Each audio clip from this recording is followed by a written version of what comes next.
आज मैं सोयाबीन का सब्ज़ी बना रही हूँ, वो भी एकदम अलग तरीक़े से, नया स्टाइल में। मैं सोयाबीन पहले से भिगो रखी थी। ये फूल गया है तो इसे अच्छे से धो ली। अब इसका पानी इसे निचोड़ के निकाल दे रही हूँ। एकदम सूखा हुआ है। ये मसाला रेडी हो गया। मसाले में धनिया, जीरा, गुलमरिच, मिर्चा, गरम मसाला, ये सब ऐड है उसमें। हल्दी। मैं थोड़ी सी तेल डाल कर इस आलू को फ्राई कर ले रही हूँ। छोटे छोटे पीस में आलू कट करके रखी थी। सोयाबीन को भी थोड़ी सी तेल में फ्राई कर ली हूँ। अब इसमें डाल रही हूँ बेसन। ज़्यादा नहीं डालेंगे, थोड़ी सी ही डालेंगे। कम से कम 2-3 चम्मच बेसन डालेंगे इसमें। और थोड़ी सी हल्दी ऐड कर रही हूँ। फिर मसाला रहेगा, स्वाद अनुसार नमक। ज़्यादा नहीं, थोड़ा ही इसमें डालेंगे क्योंकि सब्ज़ी में भी रहेगा मसाला। सब्ज़ी में भी नमक रहेगा तो इसमें कम ही डालेंगे। ये अदरक लहसुन का पेस्ट थोड़ी सी डाल दे रही हूँ। और थोड़ा सा मसाला, ज़्यादा नहीं डालेंगे। बस फिर इसे अच्छे से मिला लेंगे।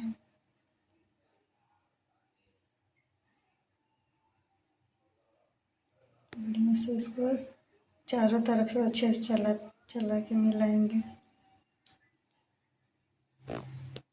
एकदम ये अलग है, अलग तरीका। अब इसे थोड़ी सी तेल में इसको फ्राई करूँगी। ज़्यादा तेल नहीं डालना है क्योंकि सोयाबीन ऐसे ही तेल सोख लेता है। तो इसको ऐसे थोड़ी ही तेल डालेंगे। कढ़ाई लेकिन पूरा हीट रहना चाहिए ताकि उसमें कढ़ाई में चिपके ना। एकदम हाई फ्लेम पर ही इसको भूनेंगे बढ़िया से। चलाते हुए अच्छे से भून लेंगे। कितना अच्छा इसका कलर चेंज हो गया है। अब इसको निकाल ले रही हूँ मैं। फिर तेल थोड़ी सी और इसमें ऐड कर दे रही हूँ। अब इसमें थोड़ी सी जीरा, तेजपत्ता, मिर्चा, मैं लाल मिर्च डालूँगी फ़ौरन के लिए। जीरा चटक गया है, बाकी अब इसमें ऐड कर दे रही हूँ।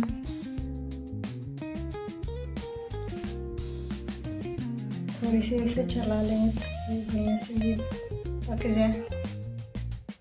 प्याज डाल रही हूँ मैं। लहसुन अदरक का पेस्ट बाद में डालती हूँ ताकि ये प्याज से पहले डालेंगे तो उसका स्वाद बेकार हो जाता है। प्याज थोड़ा गल जाए उसके बाद डालेंगे तो उसका स्वाद अलग ही आता है। प्याज थोड़ी सी गल गई है। अब इसमें नमक भी ऐड करेंगे ताकि अच्छे से और गल जाए। पहले ये अदरक लहसुन का पेस्ट डाल दे रही हूँ।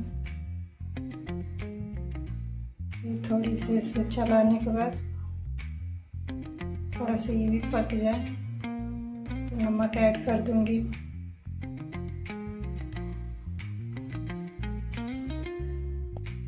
इसे बारी बारी से सारे सामग्री इसमें ऐड करेंगे।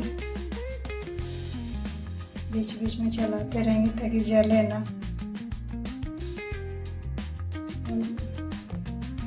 प्याज को लो फ्लेम पर ही इसको पकाएंगे, तभी गलेगा, नहीं तो ये जल जाएगा। स्वाद अनुसार नमक डाल दे रही हूँ। इसको अच्छे से चला करके इसको ढक दूंगी। इसको ढक के ही पकाएंगे तभी गलेगा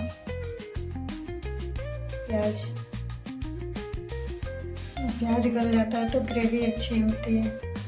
तो इसे पानी जैसा दिखता है फिर खाने में भी बेकार लगता है। ग्रेवी अच्छी चाहिए तो इसके लिए इसको गलाना पड़ता है प्याज को। अब ये गल गया, इसमें ऐड कर रही हूँ मैं टमाटर। 2 टमाटर इसमें कट की थी। अब इसे भी अच्छे से गला लें, ढक के पकाएंगे। मीडियम फ्लेम रहेगा, लो भी नहीं रहेगा, हाई भी नहीं रहेगा। टमाटर थोड़ी सी गल गई है तो इसमें मैं मसाला ऐड कर दें। थोड़ी सी पानी ऐड करूँगी, फिर इसे अच्छे से मसाला को भी अच्छे से पकाएंगे। थोड़ी देर के लिए इसे ढक के पकाएंगे, फिर बाद में इसे चलाते हुए पकाएंगे। कम से कम 2 से 3 मिनट के लिए इसे ढक देंगे।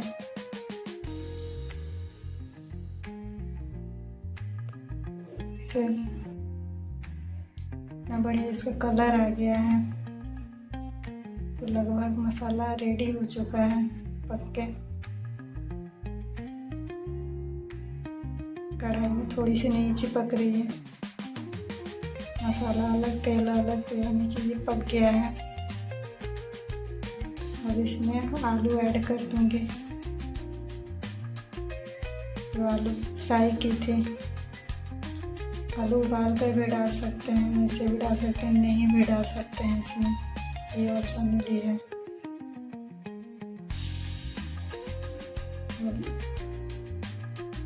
ग्रेवी और ज़्यादा गाढ़ा चाहिए तो इसको उबाल कर डालेंगे तो ज़्यादा बेटर होगा।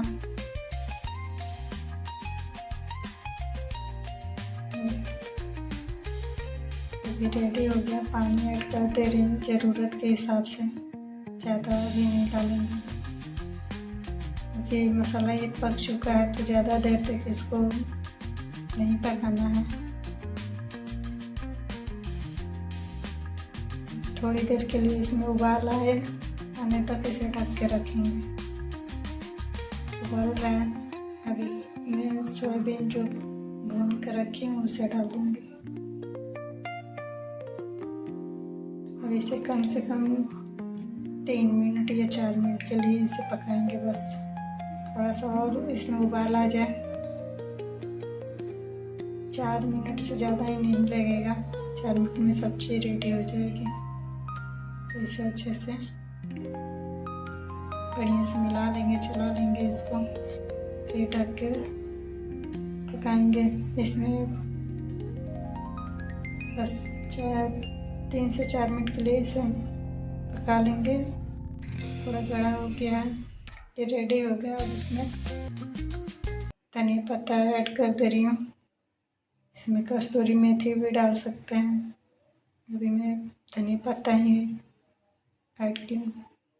सब्जी कितना बढ़िया बन के रेडी हो गया।